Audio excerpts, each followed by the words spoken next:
কানামাছি বুবু যাকে ইচ্ছে তাকে ছো। আসলে ওদের এই খেলাটা দেখে আমারও ছোটবেলার কথা মনে পড়ে গেছিল। তারপরে ওদেরকে একটু ভিডিও করে নিলাম। হ্যালো এভরিওয়ান, আসসালামু আলাইকুম। আপনাদের শিলু আপু চলে আসছে আজকে ছোট্ট একটা ব্লগ ভিডিও নিয়ে। তো চলুন আমার সাথে আমাদের গ্রামে ঈদ করতে নিয়ে যাচ্ছি আপনাদের। তো আমার গ্রামে যেতে হলে এরকম 3টা ব্রিজ পার হয়ে যেতে হয়, আর এই ব্রিজটা হচ্ছে কাশপুর ব্রিজ। পার হয়ে গেলাম, তারপরে এই যে যাচ্ছি দেখতেই পাচ্ছেন দুপাশের গাছ, ঘরবাড়ি, আর গাছে গাছে কিছু আম দেখা যায়। আর এটা হচ্ছে আবার মেঘনা সেতু। তো চলে আসলাম একদম মেঘনা সেতুর কাছাকাছি। এখন টোলের জন্য একটু সিরিয়ালে দাঁড়াতে হবে 1-2 মিনিটের জন্য। তারপরে এই যে টোল দিয়ে তারপরে এই যে ব্রিজে উঠে যাচ্ছি। এই যে এটা মেঘনা সেতু, মেঘনা ব্রিজ বলেন, সেতু বলেন, যেটাই বলেন। আর এখানে আসলে তো দুপাশের যেই কার্গোগুলো দেখা যায় একদম দাঁড়িয়ে থাকে নদীর মধ্যে। তারপরে এই যে আবার আসতেছি। আর আমাদের বাড়ির কাছাকাছি যেই সেতু সেটা হচ্ছে এই যে এটা গোমতী সেতু। তারপরে এই যে দেখতে পাচ্ছেন গোমতী সেতুতে উঠে পার হয়ে এখন এই যে আমাদের গ্রামে চলে আসলাম। আর গ্রামের আঁকাবাঁকা কাঁচা রাস্তা আর এই দুপাশের সুন্দর গাছগুলো কিছুদিনের মধ্যেই কেটে ফেলবে, যেহেতু রাস্তার কাজ শুরু হয়ে গেছে। আর বাসায় এসে দেখি ছোট যা রুটি, আলু ভাজি, ডিম পোস্ট করে রাখছে, তো সবাই মিলে খেলাম। আর এখানে বাসার ছোট মেয়ে দেখেন, সে গিফট পেয়ে কি ফ্যাশন শো শুরু করেছে। আর সে যে এটা গিফট পেয়ে এতটা খুশি হয়েছে সেটা ভাষায় বলা যাবে না। সে খুব দেখাচ্ছে আমাকে আর তার মাকে যে দেখো আমার খুব পছন্দ হয়েছে। তারপরে আমাকে টেনে নিয়ে গেল পুকুর ঘাটে।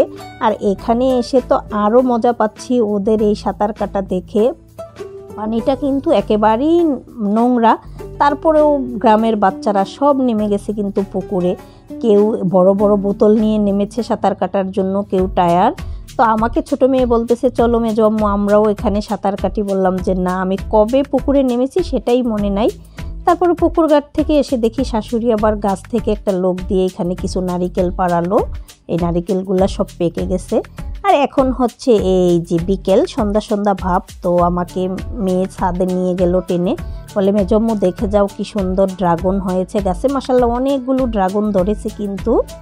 তারপরে এই যে ঘুরে ঘুরে দেখাচ্ছে এখানে অ্যালোভেরা গাছ, পুদিনা গাছ, এই যে দেখতে পাচ্ছেন। তারপরে আছে করলা গাছ, বলতেছে আমি প্রতিদিন পানি দেই। এই যে তারপরে ছোট ছেলে দেখাচ্ছে আম্মু তাল খাবো, কিন্তু তাল গাছে তো উঠার লোক নাই, তাই চেয়েই দেখতে হবে। তারপরে আর কি আর করা। এই যে দেখতে পাচ্ছেন খেরের পাড়া, কার গ্রামে কি বলে, আমরা খেরের পাড়াই বলি এগুলাকে। গরু খায় সেই খড়গুলো। তারপরে এখানে আবার ছাদ থেকেই আমাদের গাছের পেয়ারাগুলি দেখতেছি। আর দুঃখের বিষয় মাশাআল্লাহ অনেক পেয়ারা ধরেছি, কিন্তু একটাও খেতে পারবে না, সব হচ্ছে বাদুড় খেয়ে ফেলবে।